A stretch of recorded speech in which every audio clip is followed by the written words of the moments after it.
Apa itu normalisasi dalam basis data? Normalisasi adalah proses penting dalam desain database yang membantu menyempurnakan struktur tabel menjadi lebih baik.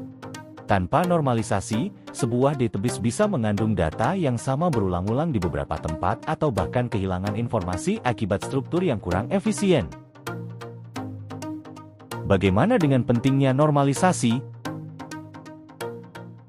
Tujuan utama normalisasi adalah untuk menghilangkan redundansi data atau duplikasi, serta mengatasi masalah ketidakmampuan menghasilkan informasi tertentu. Redundansi, atau pengulangan data, membuat database lebih sulit diperbarui dan membutuhkan lebih banyak ruang penyimpanan. Dengan normalisasi, kita bisa menyusun database yang lebih hemat dan mudah dikelola. Bagaimana dengan tujuan normalisasi dan jenisnya?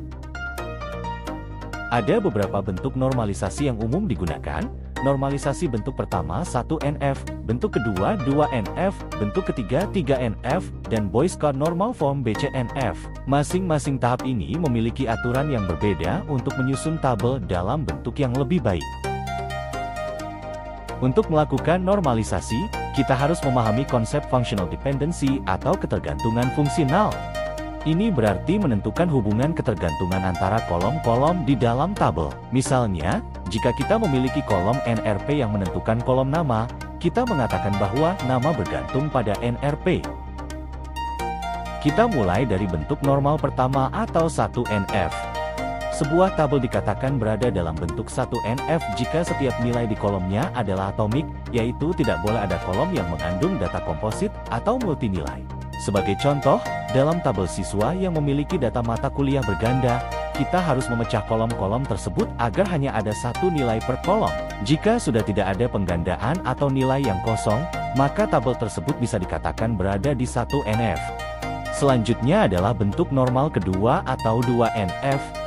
Di tahap ini, tabel harus memenuhi syarat 1NF dan setiap kolom bukan kunci harus bergantung penuh pada kunci utama.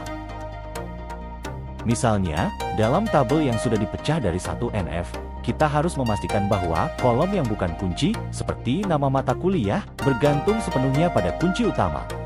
Jika tidak, kita lakukan dekomposisi atau pemecahan tabel untuk mencapai bentuk 2NF.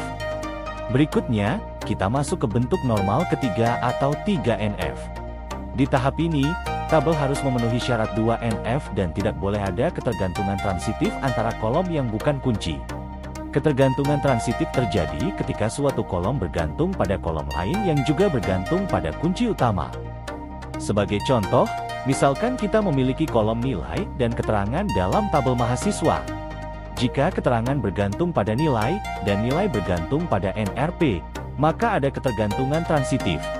Untuk mencapai 3NF, kita pecah kembali tabel agar ketergantungan transitif ini dihilangkan. Untuk kasus yang lebih rumit, kita bisa melanjutkan ke tahap Boyce Codd Normal Form atau BCNF. BCNF adalah penyempurnaan dari 3NF dengan syarat bahwa setiap kolom kunci harus menjadi kunci kandidat atau kunci potensial. Jadi, itulah tahap-tahap normalisasi dalam desain basis data, dimulai dari 1NF hingga BCNF. Dengan memahami dan menerapkan normalisasi, kita bisa menyusun database yang lebih efisien, terstruktur, dan bebas dari masalah duplikasi serta inkonsistensi data.